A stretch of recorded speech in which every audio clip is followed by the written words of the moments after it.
course, there are other cases that we are aggressively pursuing.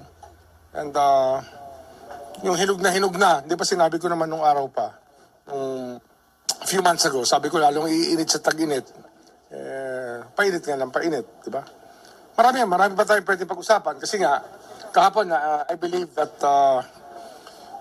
Senator Marcoleta also delivered a privileged speech alluding to this office, and we will also answer questions with regards to that. Sige, tanong na kayo para maliwanag.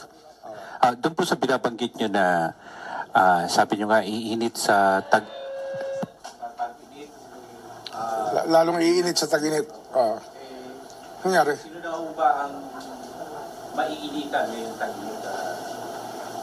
Well, ang pinakamalapit na, hinog na, at pipirmahan ko maya-maya yung information against Senator Jinggoy Estrada. Information to be filed with Sandigan Bayan in the soonest possible time. Hopefully Thursday. We will file it first thing in the morning by Thursday. Plunder and other related offenses. Flood control, yes. Microphone. Apo, related pa rin po sa flood control. Yes, we were, kaya na medyo natagalan ng konti.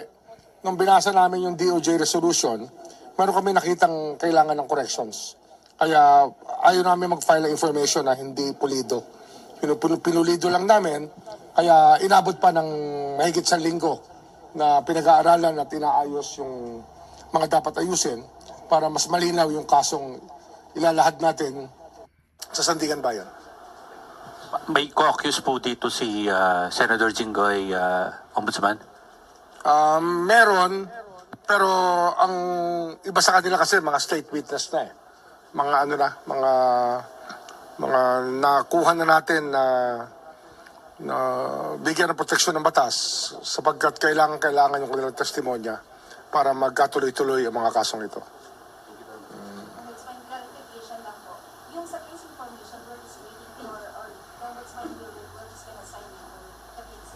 Yes. Nire-refine lang namin.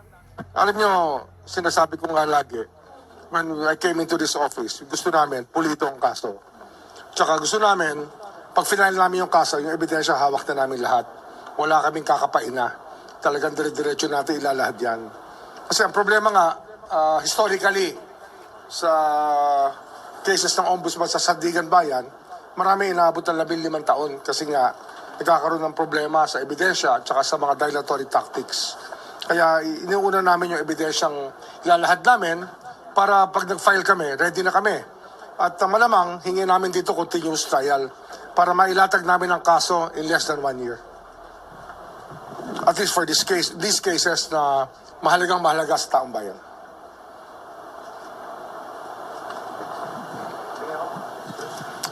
Of course, hindi lang man Senator Jinggoy, meron pa kaming tinatapos rin at talagang madaling panahon, mapafile na rin namin yung kay Senator Joel Villanueva. Yan ang isang hinog na rin, ngunit kinakailangan kasi puliduhin ang gusto yung pagkakalahad ng impormasyon at ng ebidensya na kasama nito. Plunder rin. Sir, dun po kay Senator Jinggoy, can you just illustrate yun pong naging scheme? Bakit po plunder? Because last time that we had a press conference, medyo... Malversation and plunder both come in. But we think that it's about time that the courts revisit the doctrine of plunder, especially the Supreme Court should revisit the doctrine of plunder since it was there was a ruling that was not in the law, actually, if you look at it. As an academician, if you look at the plunder law, and then what was written in the Supreme Court decision before, there were some exaggerated requirements that were not there in the law that has to be revisited. Or otherwise, it's going to become a dead law, and we don't think that that was the intent of our legislature. Tingin namin, hindi naman ito sinulat para hindi magamit sa paghahabol ng mga taong nagkaroon ng sala sa batas o sumala sa batas. Sir, yung pong kay Senator Villanueva, anong timetable? Mga ilang weeks po kaya yan bago mabagsak sa puno? Baka 2 linggo pa. 2 linggo pa. So, painit ang painit yan eh. Marami pa kaming hinahanda na ibang kaso at basta dahan-dahan na ilalatag namin yan ng sunod-sunod. Pero yung 2 muna ngayon, tapos meron pa kami ibang mga, siyempre pinapursue natin yung sa Congress, yung sa House. Kung ganun din ang attitude ng Committee on Appropriations, baka naman baka maniwala na sila pag finala na namin yung ibang mga congressman. Kasi marami rin kaming nakahanda na para sa mga congressman. Sir, konti muna, no? Sir, i-segue ko na sa sinabi ni Senator Marcoleta na parang iniisa-isa yung mga majority senators. Now you have Jinggoy and then si Senator Joel and then some others. Yesterday he said... I do not want to get into the political mix of it kasi ito napakalinaw naman yung kaso niya. Napakalinaw. Yung lahat ng ebidensya dito galing ni sa kanya. Sa sinasabi niya sa COMELEC, sa mga kanyang pag-amin. Hindi naman ito invento eh.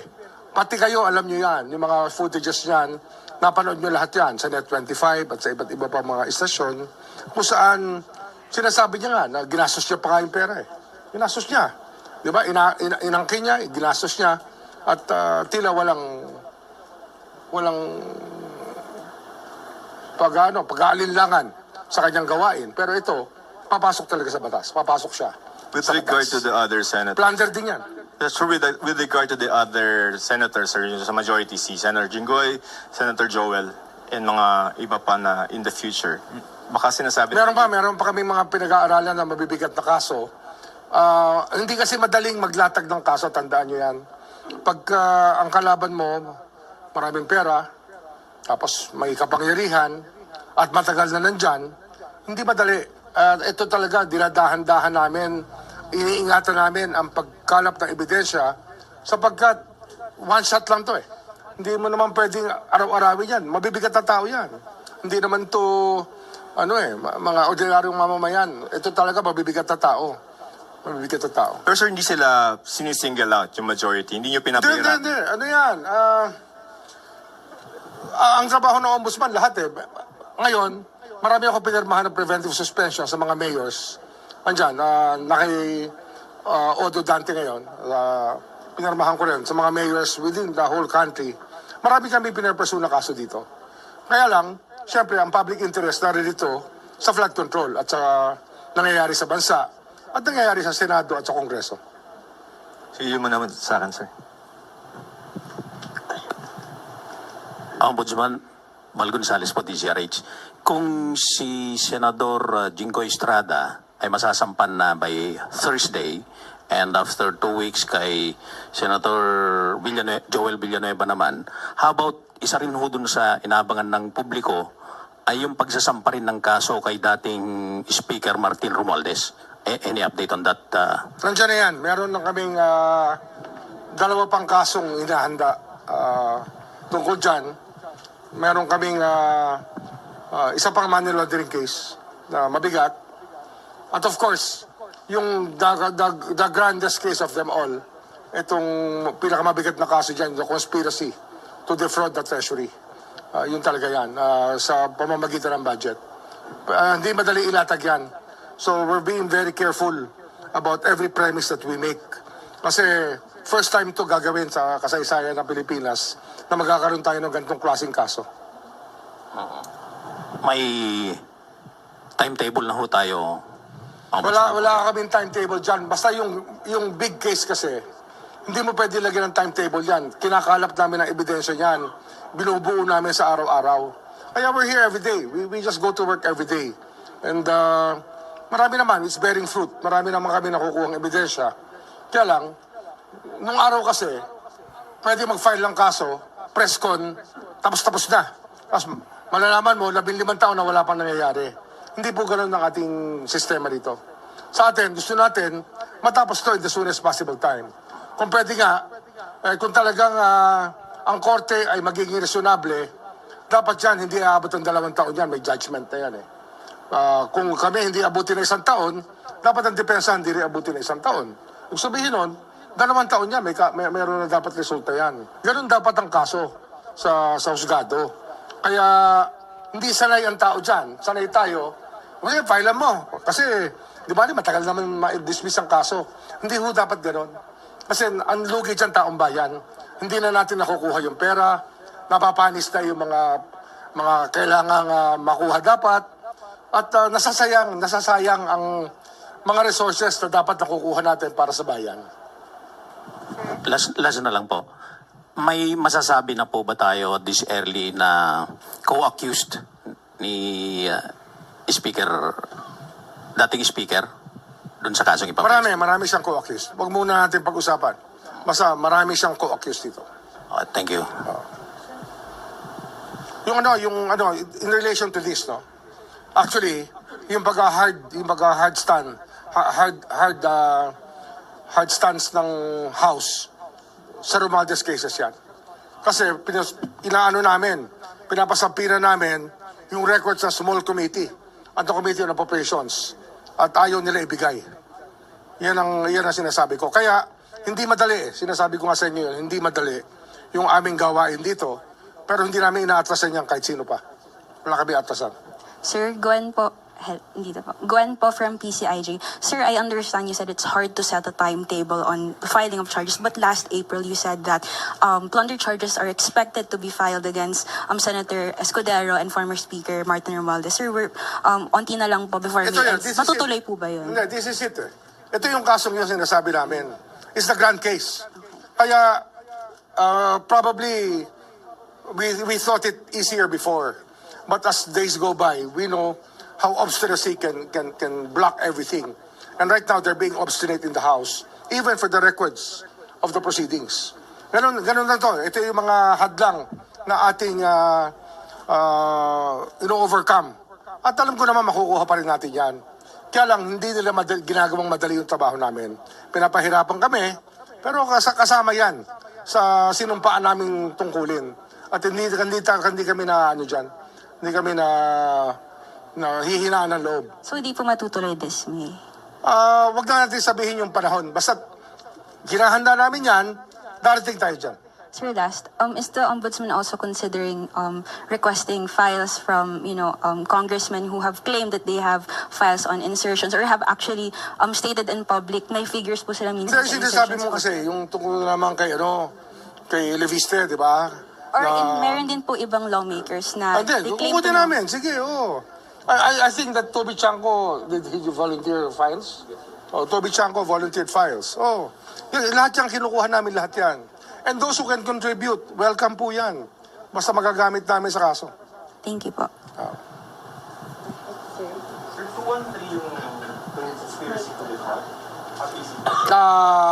Ano yan eh, it is a layman's explanation pa lang ang ginagawa ko.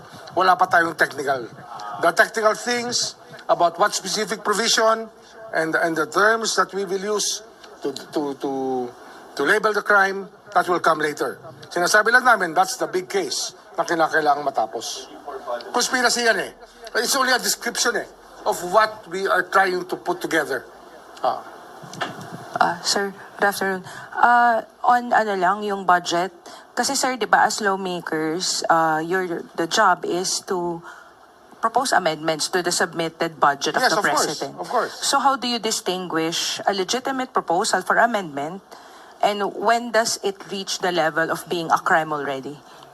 Ayan, iba namang usapan yan. That's very specific. Kasi they could just say I don't think it's right for me to answer anything of that magnitude because it will refer to many situations that we face in the investigation.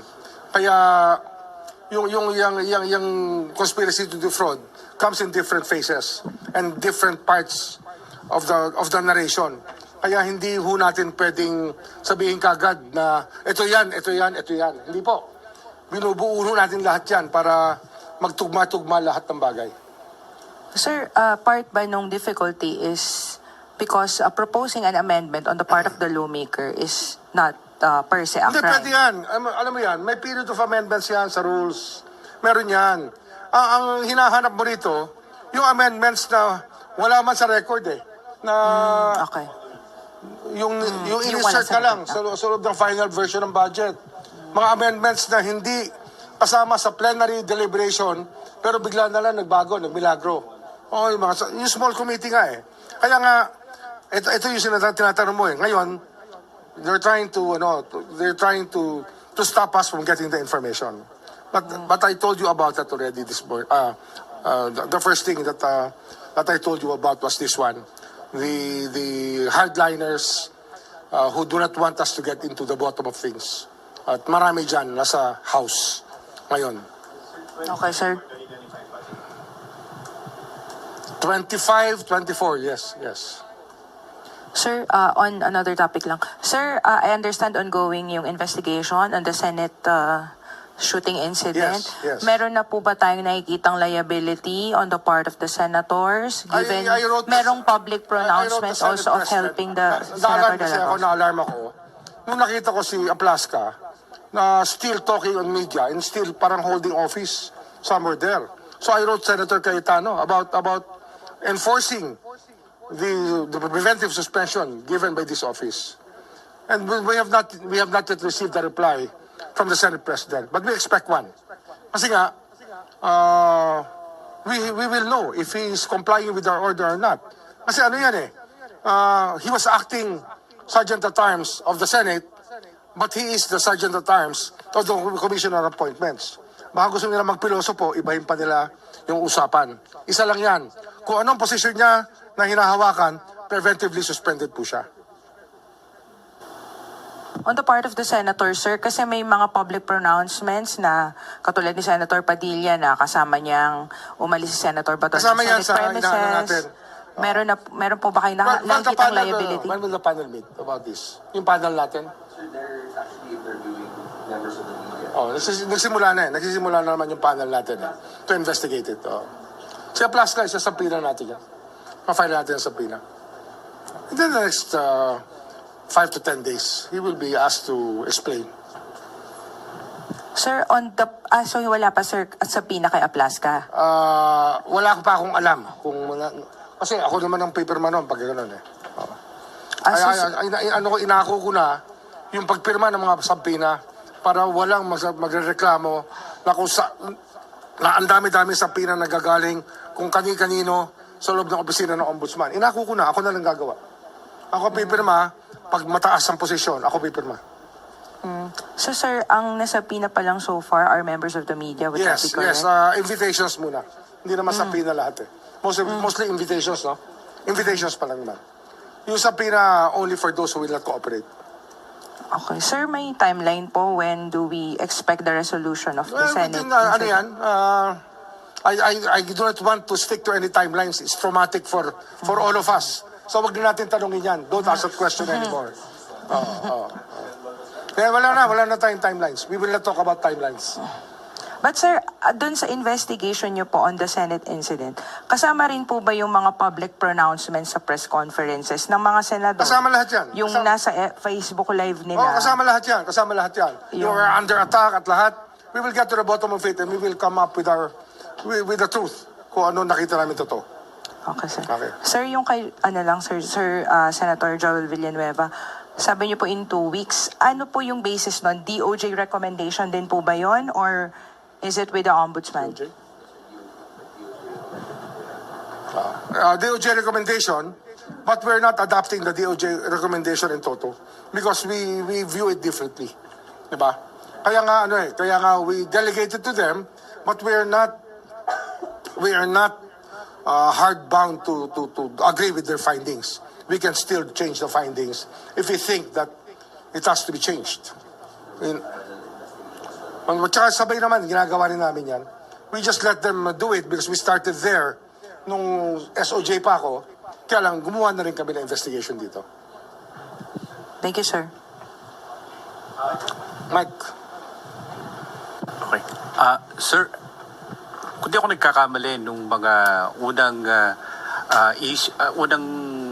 pag-iimbestiga natin sa flood control, na babanggit nyo po noon na as much as possible parang ayaw nyo na magsampa ng plunder sa mga mga involved na lawmakers. Pero ngayon, yung simula yung pag-imbestiga po kay dating Speaker Martin Romualdez, dito kay dating Senate President Jesus Escudero, pagkatapos ito sunod na si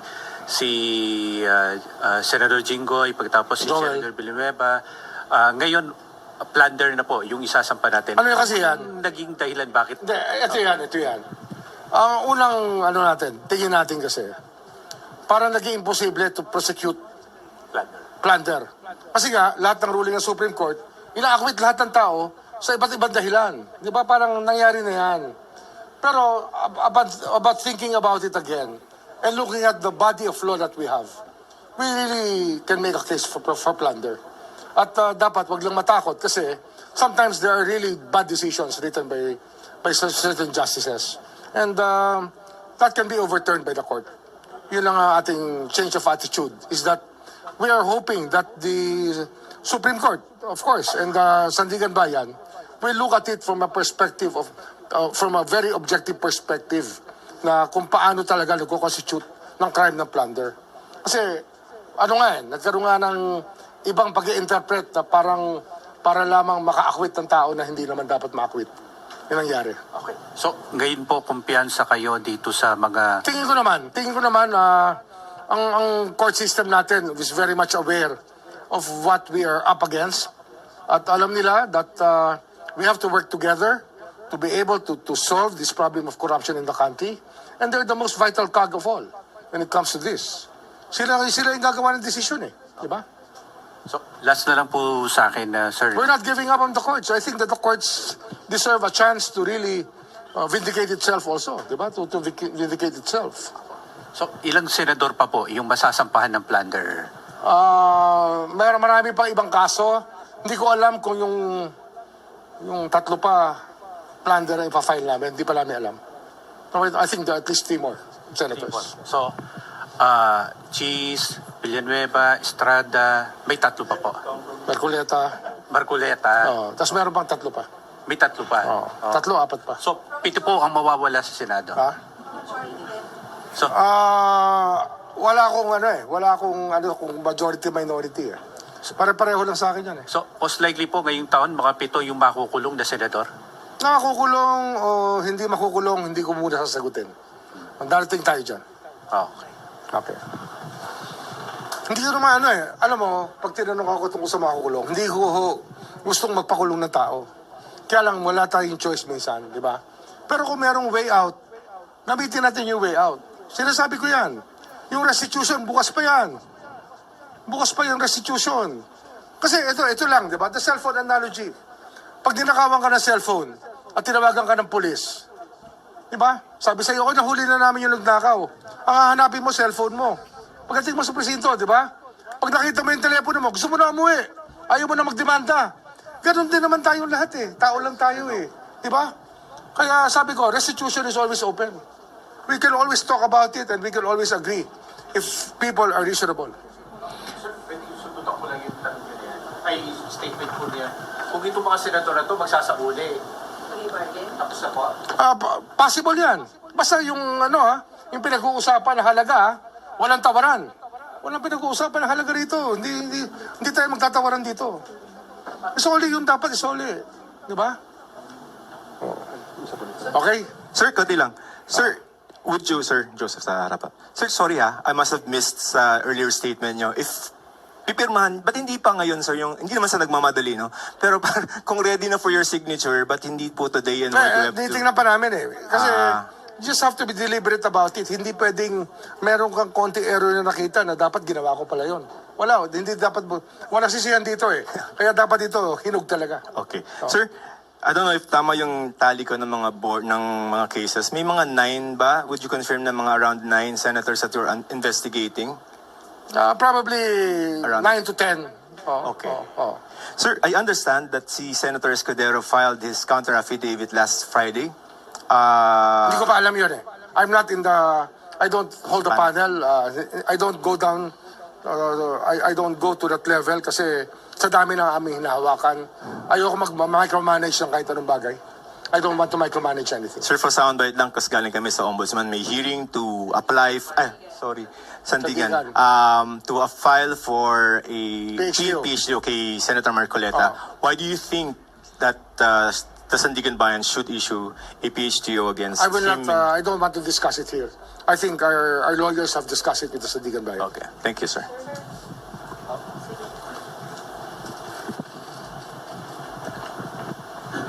Sir, since tutuluyan po natin sa pag-file ng kaso si Senator Jinggoy Estrada, ang tanong daw po is wala po bang bearing dito sa Ombudsman yung sinabi ng Senate na walang official records na may budget insertion yung senador?